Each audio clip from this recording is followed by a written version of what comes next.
Hello, YouTube. Hello, Wiener Doge Pack. Hello, crypto law community. Today, I'm going to be talking about the regulatory reset under the Trump administration that we've seen in Trump's first 100 days in office. I'm going to be talking about some of the biggest events that have happened during that time so we can understand where we're at and where we are going in the future with crypto regulation in America. So, to start out, before Trump was even in office, he set the tone personally by ICOing his first token titled Trump Fight, Fight, Fight, backed by World Liberty Financial. And Trump is a meme coin. It ICO'd on January 17th and immediately peaked that week to an $8 billion market cap.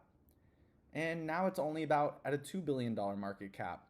We've seen this over and over with meme coins where they rise drastically during the very first ICO, especially in cases like Trump where 80% or more of the token is owned internally by one or more wallets.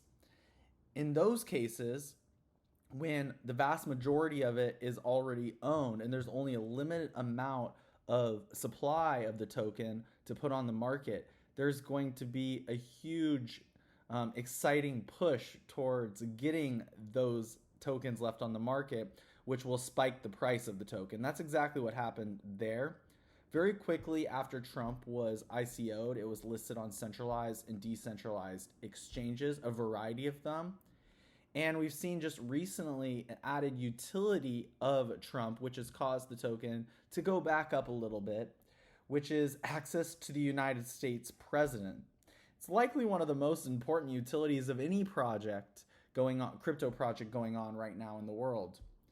Also, other notable things to mention about the Trump token is there's been a lot of trading fees that have given insiders and Trump-backed businesses over, around $100 million or more, I've seen. And we've also seen the majority of investors who bought Trump tokens actually lose money on them, and only a few amount of address wallets even made any money on the Trump token. On January 23rd, David Sachs, just a couple days after Trump released his token, issued some guidance that meme coins are not securities. And the SEC staff statement on February 27th paralleled this. David Sachs said meme coins and NFTs are more like digital collectibles like trading cards rather than securities, and so should not be regulated by the SEC. The SEC doubled down on this, and they said meme coins are not registered, do not need to be registered with the SEC, and are not scrutinized the same way as other security-based cryptocurrency projects. So what is a meme coin? What's the difference between a meme coin and a security-based cryptocurrency project? A meme coin is, quote, a type of crypto asset inspired by internet memes, characters, current events, or trends for which the promoter seeks to attract an enthusiastic online community to purchase the meme coin and engage in its trading.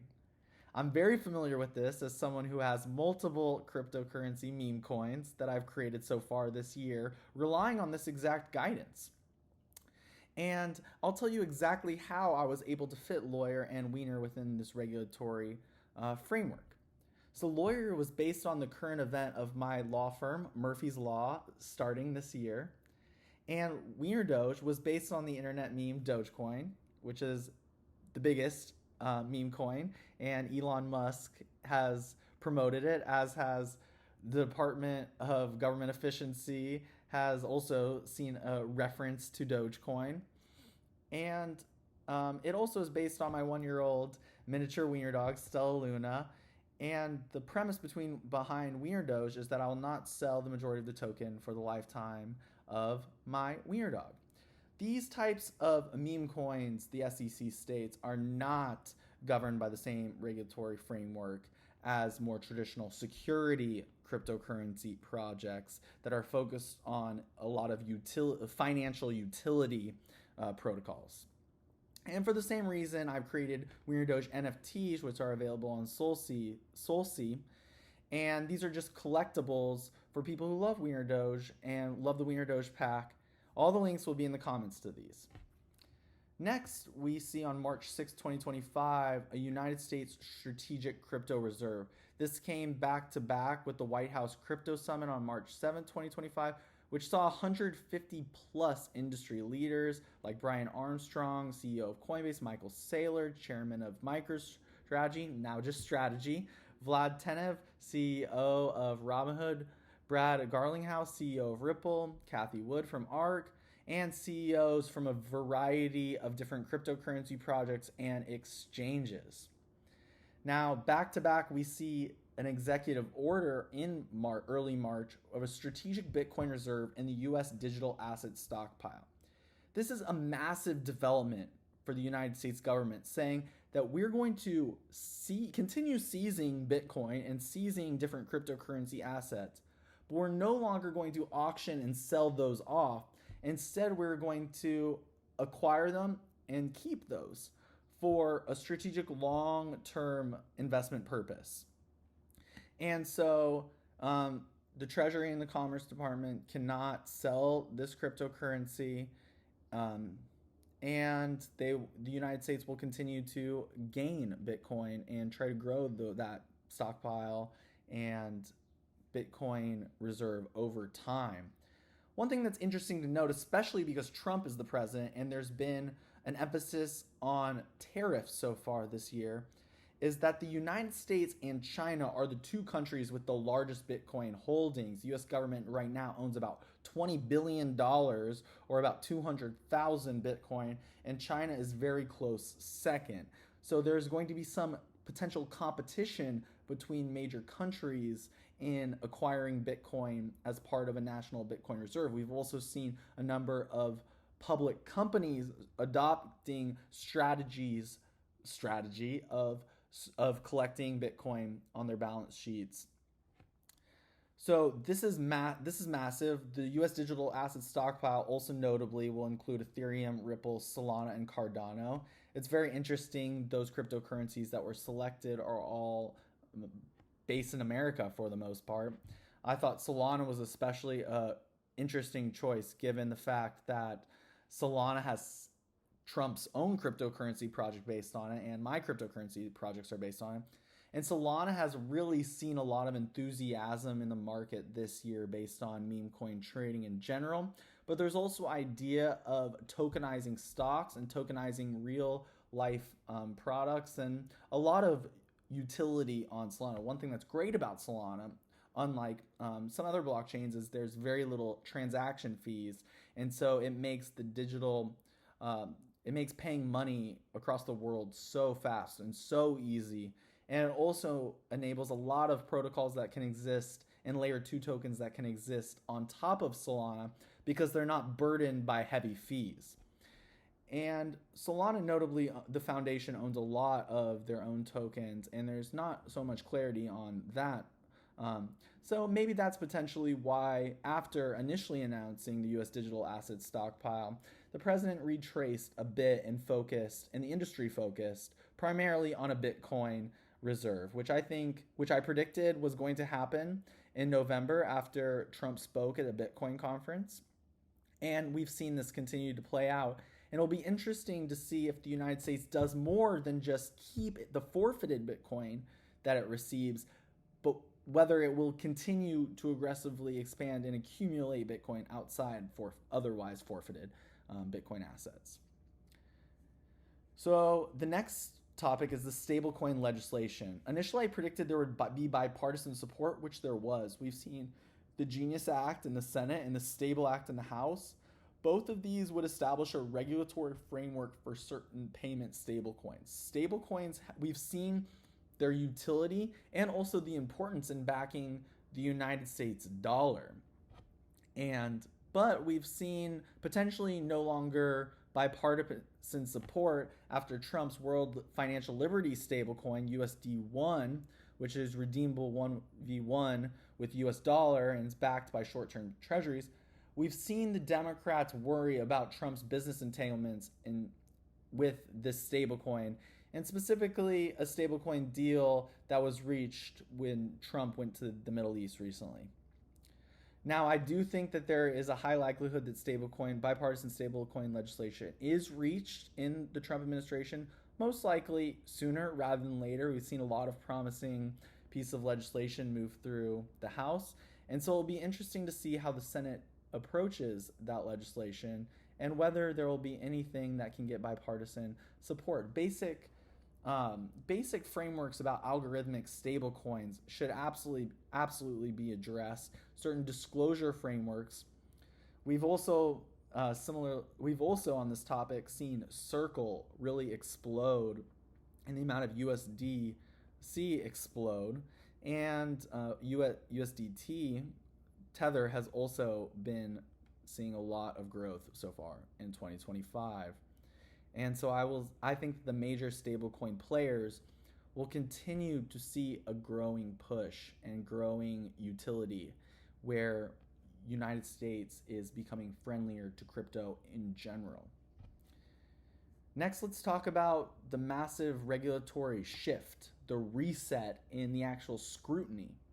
The DOJ disbanded its National Cryptocurrency Enforcement Team, NCET, which showcases that Trump administration's DOJ will not be prosecuting these big crypto companies the same way that the Biden administration was investigating and going after.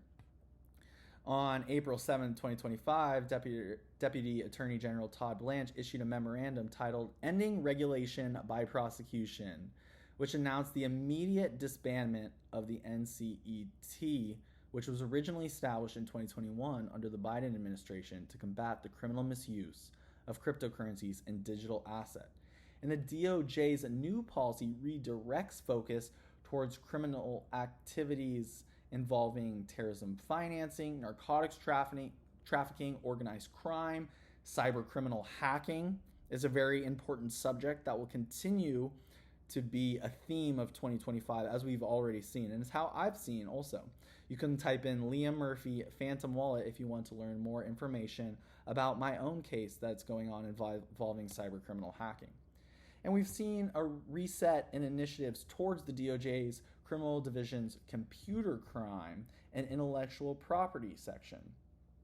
And I'm hoping that that division will continue to double down on the intersection of cybercrime and cryptocurrency in order to focus on computer crime and hopefully clean up the industry, because so far in 2025 we've seen a number of bad actors take advantage of the lack of regulatory enforcement and the lack of scrutiny that some cryptocurrency exchanges and other cryptocurrency suppliers are treating relative novice U.S. investing consumers.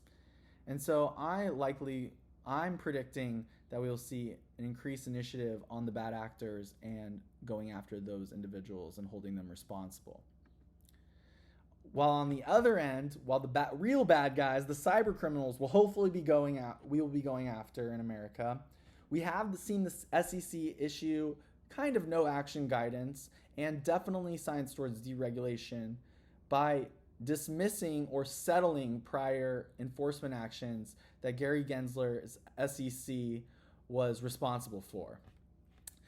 The SEC announced the launch of a crypto task force, which was responsible for working with the crypto industry, not against them, to understand how we can create a clear regulatory framework to both abide by United States regulation without just squashing innovation.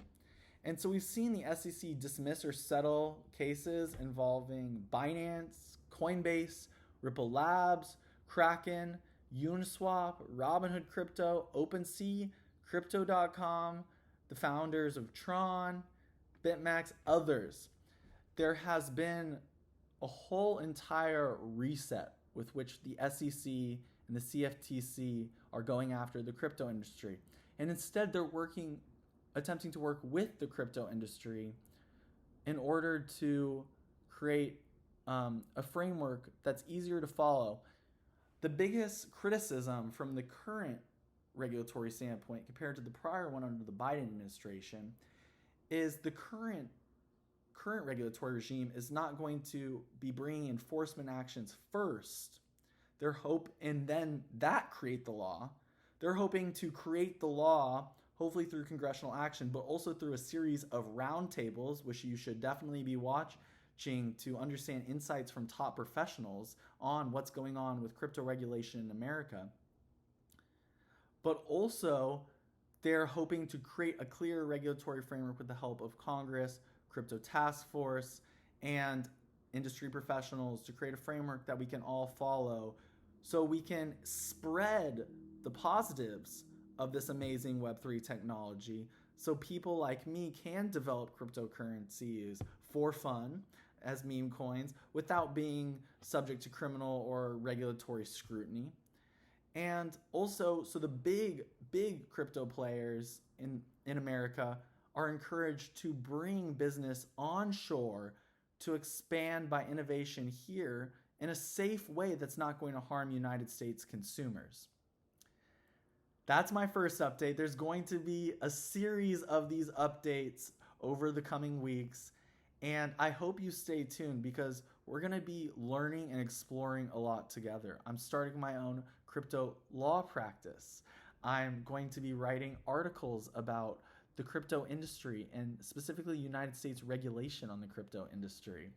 And we're going to be working on our own crypto projects together, and I'm going to be showing you exactly how I built my own 7-figure crypto projects and how you can do the exact same way in a legally compliant way. Stay tuned. There's a lot more to come. And for now, goodbye, YouTube. I hope we see each other again soon.